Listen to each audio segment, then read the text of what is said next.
When designing a study, it's very important to make sure that your sample size is not too small and not too big. If your sample size is too small, you will end up with what we call an underpowered study. So that means that you will likely get a false negative result, or you will conclude that no effect existed, when in fact there was an effect, just that you were unable to detect that effect because your sample size was just too small. We call that a type 2 error, or an underpowered study, or a false negative. Now, if your sample size is too big, your study ends up being very inefficient. You waste resources and time. Your time, the participants' time, and resources, especially if you were offering incentives to participants.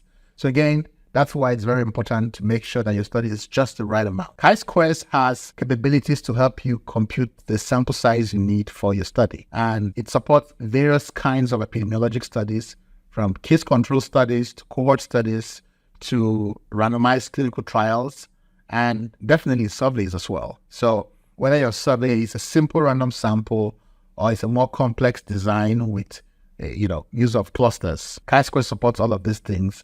And so you can rest assured that the number of people you have in your study is sufficient for you to answer the questions that you set out to answer at the very beginning.